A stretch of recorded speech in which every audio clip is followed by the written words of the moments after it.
barnaamijkan dooda ah waxaa igala qaybgelaya oo istuudiyaha ila jooga xirsi bulxan faarax oo wasiir hore ka ahaan jiray dowladdii ugu dambeysay ee rayadka ee dalka soomaaliya 9 sannadood ayuu xabsiga siyaasad darteed ugu xiraa dabeedna waxa uu muddo gaaban ku biiray ururkii SSDF intii aanu tegin waddanka Sweden oo iminka 4 sannadood deganaa iminkana wuxuu ku nool yahay magaalada Stockholm waxaanu aad u yahay nin ula socda waxyaabaha ka dhacaya dalka Soomaaliya istuudiyaha waxa kaloo isaguna ila jooga abwaanka suugaanyahanka ee weyn oo ay idin wada garanaysaan Maxamed Ibrahim Warsame Hadraawi oo 5 sannadood laftiisu xabsiga ku qaatay oo loo xiray gabayadiisa iyo ruwaayadihiisa oo malaha aydan aad ugu garanaysaan Siin Lady iyo The Lady haddii aynan soo qaadin ruwaayadii la yaabka lahayd oo qoon iyo afgarad ama tii la baxday tawaawaca oo Soomaalida badankeeda ay u taqaan hal la qalay wuxuu ka tegay Muqdisho si uu mucaaradka ugu biiro 82 markii uu suugaantiisii si xora u sii wadan waayay khadka telefoonkana waxaa ku jira Maxamed Siciid Samatar Gacaliye oo wasiir hore iyo danjire ahaan jiray oo aan hubo in ay idinku maqasheen qaybo ka mid ah doodahayagii aanu hadda ka horsiidaynay akhyaartiinan nagala qayb gashay barnaamijka annaga oo idinku mahad celinayna ka qaybgalka marka hore waxaan hubaa inaad idin tihiin rag aqoon fiican u leh umuuraha Soomaalida shaki la'aanna si wanaagsan ula socda waxyaabihii baryahan Soomaaliya ka dhacayay haddaan madaxayga un ka soo qabto waxyaabahan maqmaqlayay waxaa ka mid ahaa kooxdii bayaanka saxiixday iyo qabashadoodii iyo xarigoodii iyo rasaastii ka dhacday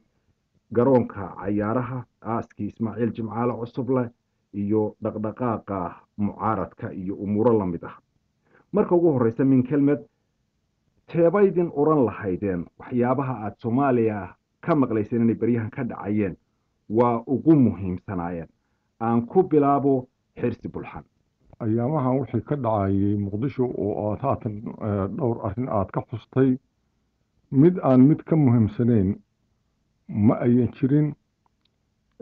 waxaase ila muhiimsanaa markii danta guud oo caamka la eego baaqi koowaad iyo baaqi labaad oo ku xirnaa oo indheer garadka iyo macallimiinta ay dhigeen iyo ay dowladoo dhan ay u qaybiyeen Hadraawi waxay ila tahay aniga inkasta oo dee ay dhowaanahan wax fara badani ka dhacayeen Soomaaliya aniga laakiin runtii taan qiimeynayaa waxa weeye in ku talagal uu lahaa oo ku saabsanaa raggii bayaanka saxeexay inuu laaye ama xidho inay uga suuroobi weyday xamar dhexdeeda oo ay beeniyeen ummaddii Soomaaliyeed ku dhaqnayd magaalo madaxda Muqdisho Gacaliye waxaan la rabaa labada codkar iga horreysay intay soo jeediyeenba waxaan si ku dari lahaa waxba waxay u yihiin furo ereyga ugu dambeeya oo Hadraawi yidhi yaa wuxuu aniga ii leeyahay in hadalka kulliba lagu sii arooriyo taasoo ah waa markii u horreysay 20 sannadood oo 110 qof oo heer kasta ah da' kastana ah ay u bareereen inay hadlaan ayagoo og waxa uga iman kara haddii la fiiriyo xeerarka ama sharciyada argagixisada ah oo dalka u samaysa waxaad moodaa inaad idin isku raacsan tihiin laakiin halkan dambe aad ka soo qabateen ayaa xiise gelisay inay u suurtoobi weyday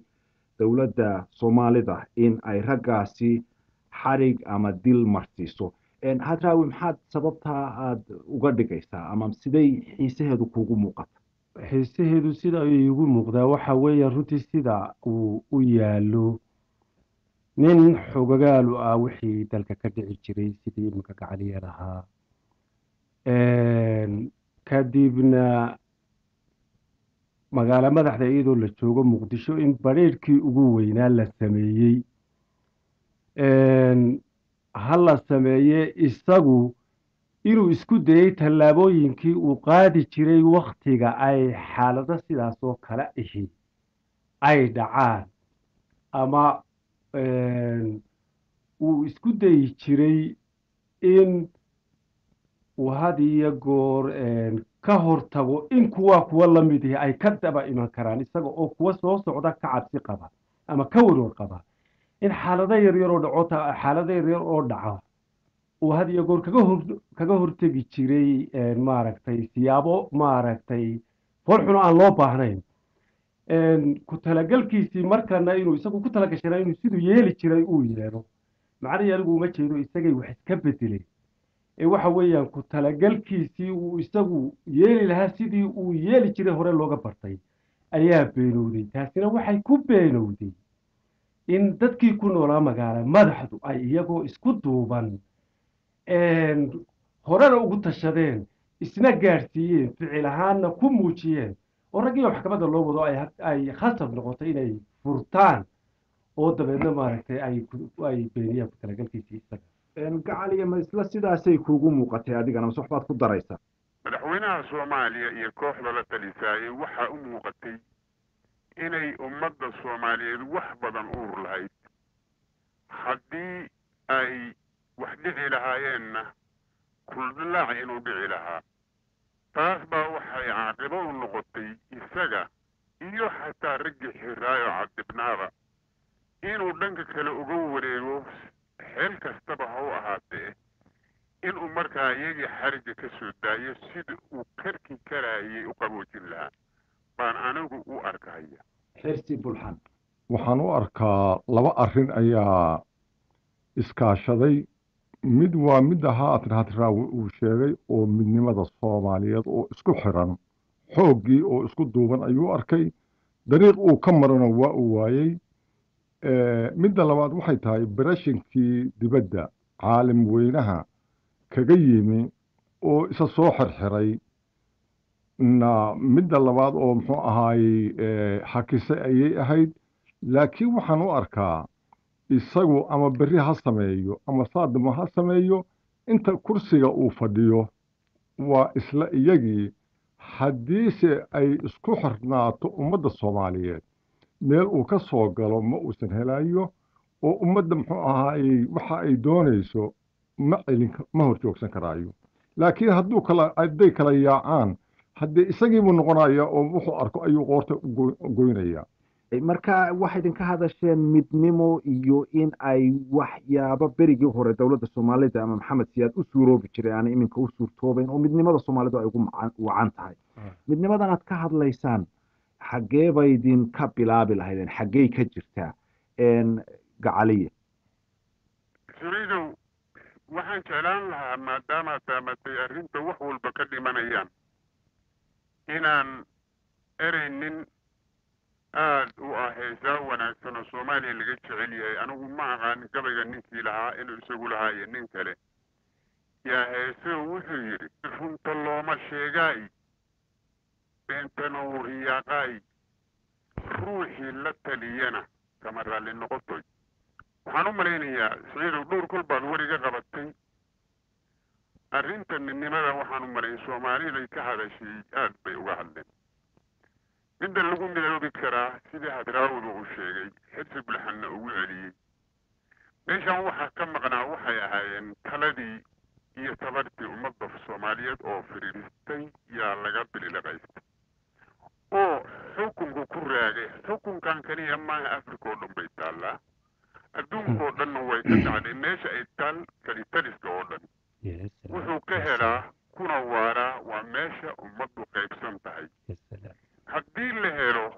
ummad soomaaliyeed oo u mintiraysa jiritaankeeda iyo gobonnimadeeda qarannimo xukun ku raagi kara oo aan iyadu ayna raalli ka ahayn ma jiri kara horta bal taa waa in la gaaraa marka ugu horreysa waxaa lagu gaari karaa waxa weeye ragga gudaha maanta ku mintidahaya oo isku duuban oo aan kala socnayn oo aan lahayn qadyaalad ku shaqaynaynin ee dhan soomaaliyeed ka hadlaya ragga dabadda jira oo ishaysta oo ayana cudud keliya ah inay dabadda ka taageeraan si markaas xukunka jira iyo ragga gudaha ka halgamaya ay ula bilaato in bisayl nabadeed la gaaro gaaro waxaana waxaa furo u noqon kara waxa aan xukunku maanta gacanta ku hayn waa xasilinta nabadda nabaddiina kuma jirto xukunka dalka ka jira gacantiisa ee waxay ku firirsan tahay ummadda soomaaliyeed marka waxaa u horeeya in ummadda soomaaliyeed nabad iyada dhexdeeda laga helo waxaana ka dhigi karaa iyada oo keliya oo lagala arrinsado xilkeeda la siiyo waa tahay maxamed xirsi bulxan waxay ila tahay sida hadda uu gacaliya soo jeediyey inay tahay kelmad saxa meel horto haddaan nabadgelyo ooleyn oo dadku isnabadgelinayn oo aad mooddo qabaa'ilka muxuu ahaay qabiilba qabiil uu meeshiisa muxuu ahaay halbowlaha ka goynayo inaan la gaari karin midnimada inaan la gaari karin marka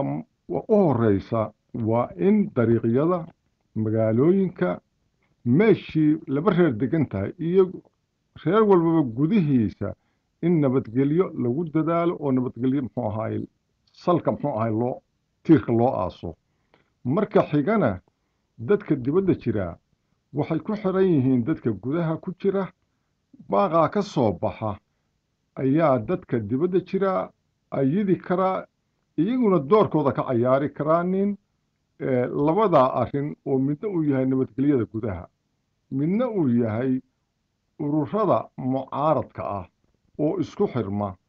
oo hal xooga oo taargad leh oo meel u wada jeeda ay noqdaanin labada arrin ayaa xal lagu gaari karaa nin kasta oo muxuu ahaayey isbidaana hawadiisu ay ku gaaban kadhaa oo dantu ay u run sheegi kadhaa xirsi waxa uu halkaa maxamed hadraawi ku daray sheekada in ururada mucaaradka ah ee dibadda joogaana ay midoobaan adiguna gudaha ayaad ka timi inkastoo aad muddo iminka yurub joogtay maxay kula tahay taas waraaqdii ay odayaashu saxeexeen sidii ficilkii uu kaga jawaabay waxay sheegaysaa ama dadka soomaaliyeed ku qancinaysaa in maanta wax allaale wax ku xidhan dowladda ka dhisan soomaaliya wax allaale wax maanta gacanteeda ku jira ama ku xidhani inaanay jirin haddii cidi rajo ka qabtay in isaga la kabkabo ama la dhoobdhoobo ama tale la weydiiyo anigu waxaan jeclay inaan caddeeyo taasi inaanay maanta mid jirta ama wax ka suuroobayaan aanay ahayn haddii aanay taasi jirin markaa tallabaaday jiri kartaa waxa weeyaan inay jiraan ama in loo baahan yahay inay jirto cid lagu hirto iyo meel lagu hirto iyo cid si buuxda iyo si cad isagii u beddesha muddo dheer wuxuu isku dayey inaanay suuroobin dadka soomaaliyeed u suuroobin inaan maalin maalmaha ka mida la wada hadlin in shakiga iyo cabsida iyo colaadu sii jirto iyo xanuunku haddii la wada hadlana inaan muddo dheer waxba lagu heshiin laakiin waxaad mooddaa taasi inay maanta isa soo gurayso sidaa darteed anigu waxaan qabaa maanta dagaal hubaysan baa jira taliska ka dhisan soomaaliya burburiyey kala daadiyey furfuray waxa aan anigu tale ku soo jeedinaya in dagaalkaa hubaysan la xoojiyo la fidiyo la ballaadhiyo isaga la isugu tago isaga la taageero la isku xidho gudaha iyo dibadda labadaba oo isaga wax laga soo saaro oo inuu haddii ilaahay ka dhigo maalinkan maanta baylahda jirta iyo kaalinta bannaan buuxiyo in isaga haddii ilaahay ka dhigo maaragtay lagu guddoonsado sidii wax looga dhigi lahaa hadraawi waxaa tiri in dagaalkaasi hubaysan la ballaariyo haddii meel walba kooxi ka dagaasho oo 10 kooxood masalan jamhuuriyadda ay galaan taasi maxal bay noqonaysaa horta marka ugu horreysa aynu garanno war maanta mar haddii dagaal hubaysanay socdo oo dagaalka hubaysanay haba kala maaragtay kooxo iyo qaybo ha kala noqdee uu dagaal hubaysanay jiro meel kasta oo xal laga raadiyaa wuu ka dhow yani waa ta ugu dhow maanta maaragtay inaynu haysanno maaragtay dagaal hubaysan oo haddii ilaahay ka dhigo lagu talagalo in dagaalka haddii ilaahay ka dhigo maaragtay nidaamka jirana lagu burburiyo inta uu socdana dhexdiisa ay waanwaan iyo wadahadal sidii laysugu soo dhoweyn lahaa sidii loo midayn lahaa sidii maaragtay loo ballaadhin lahaa ama loo fidin lahaa sidaa darteed hadduu dhaliil leeyahayna in laga wada qayb galo toosinta dhaliilihiisa haddii ilaahay ka dhigo haddii uu wanaag leeyahayna laysku dayo sii xoojinta wanaagiisa laakiin meel kale oo maanta loo gudbaa maanta dowlad baynu u baahan nahay haddii ilaahay ka dhigo maalinkan maanta maaragtay cid bedesho maamulkii burburay ayaynu u baahnay kaa mid ka dhowina ma jirto laakiin haddaynu isaga ka iimaan beelno oo haddii alla ka dhigo dhul kale iyo meel aan waxba ka suuroobayn u hanqal taagno maanta dee anigu waxaan arkayaa meel ka dhow inaanay jirin marka waxaad qabtaa in wax kastiba ha dhaceene mucaaradku siduu doono ha u qaybsanaado maanta ay jirto rajo la isugu yimaado oo aakhirka lagu sameeyo dowlad dimuqraadi waxa weeyaan maalin dhow ayaa ballan jira inay kulmaan haddii ilaahay ka dhigo jabhadahan hubaysani ka wada hadlaan arrin ama iskaashiya ama midnimo ama wixii la mid ah hadday taasi bilaabatana mar haddii maanta gogol xaad wanaagsani dhacay oo maanta shakiyo fara badan iyo maaragtay nacay fara badan uu baxay dagaalkani waa ka dadka walaaleeya isu keena marka anigu taasaan ka rajo qabaa in maaragtay maalin dhow ay wax badan suuroobayaan maaragtay inay jabhaduhu ku heshiyaan laftoodu waa ta xirsi baad farta taagay waxaan qabaa in muxuu ahaay dagaalka hubaysan uu muxuu ahaay bari ilaa koonfur ilaa waqooyi uu maanta muxuu ahaay ummadda soomaaliyeed ay hubaysan tahay dhammaantoodna ay dareemeen dhibaatada ka jidha waddanka haddii si deg dega ururada mucaaradka oo magacyada kala sheegtay ay midoobaan dhiigga iyo dhibta dhici karaa way yaraan karaan waayo ciidamada maanta ilaaliyaa waddanka gudihiisa oo dowladda ilaaliyaa shaki baa ku kala jira waana muxuu ahaa ururadaasi ay ku kala xiran yihiin waana midoobi karaan iyadoo ayan dhibtii weynaan iyaga laftooda ayaa qaban kara ururaduna waa qaban karaa anigu waxaan qabaa si deg dega in meel looga gaara gacal iyo kelmad miyaad ku darsan lahayd halkaa wallaahi siciidow waxaan u malaynayaa aniga saaxiibaday halkaas inaanaan marnaba isku waafaqi karahayn midda adraa uu ku dheeraaday oo ah sacab utunka ciidamada hubaysan waxaan ka odhan kari lahaa waxa weeye haddaanu ciidan ka cararayni dhibku keenay mid kaleeto aan ummaddu soo dooran sharka ka imanaya yaa naga nabadgelinaya soo kow ma ah siyaasadda runteedu waa runsheegga siyaasadda haddaanaan annagu isdhagrayn ummaddeennan aanaan dhagrayn dadka hubaysan oo ama waqooyi jira ama sentarka jira meel ay joogaanba waa dad qabiil ku hubaysan soomaalina reer bay u qaybsan tahay sidee baanu u nabadgelin karaa ama kalsooni looga heli karaa reerka laga dhaadhiciyey 20 sano reer hebel baa kugu soo duulaya wakaa hubka qaatay inuu isagu kalsooni ku qabo nin dabadda ka imanaya oo soo rafaaday oo dib soo wato caloolxumo iyo ciil ka buuxaan sidee baanu uga qancin karaa muwaanaan ku hadlahaynin caqli indheer garato ee aanaan iloobahaynin caqliga maatada soomaaliyeed iyo dhadhansigeeda maanta dhex yaalla aakhirkii waxaan jeclahay min kelmed inaan idinka helo waxyaabahan beryahan ka dhacay dalka soomaaliya ee ay idin soo qaadeen ee ay ugu weynayd bayaankaas iyo raggii saxiixay iyo waxyaabaha soomaaliya ka dhacaya miyay uga dareen xaaladii soomaaliya ee cakirayd mise way uga rayeen xirsi bulxan waxaan u arkaa inay wax weyn ka beddeleen siyaasaddii ka horreysay odayaalka baaqoodii oo ay muujisay tabarxumada maamulka iyo waddanka muxuu ahaay nimanka xakubaa ka jira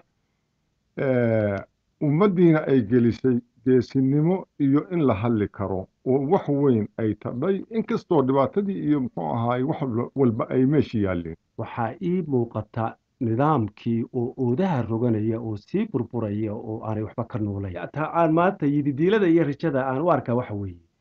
ummaddii oo haddii alla ka dhigo maalinba maalinta ka dambaysa ay iyaday wax ku xidhan yihiin ay wax iska beddelayaan oo ay soo socoto oo aan filayo in maaragtay sheekada gunteeda in la gaadha inaan waqti dheer oo dambe inaanay qaadanin gacaliya aakhirkii anigu waxaan arkahayaa arrintaas inay soo bislaatay taasna odayaasha maanta wayna dhegaysanayaan waxaan u malaynayaa inay maanta ku kalsan yihiin ayagu inay gaareen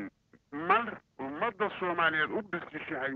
ayadaan dhaawac dambe iyo burbur dambe gaarin inay hal nabdeed loogala wareego xukunka maxamed siyaad barre maanta gacanta ku hayso mahadsanid barnaamijkan dooda ah waxaa igala qayb galay xirsi bulxan faarax abwaanka maxamed ibraahim warsame hadraawi iyo maxamed siciid samatar gacaliye waxaan rajaynayaa in aydin doodii si fiican ula socoteen wixii ra'yigana malaha idinka ayaa noogu soo qori doona inta ka horeysa waa siciid faarax oo idin leh nabadgelyo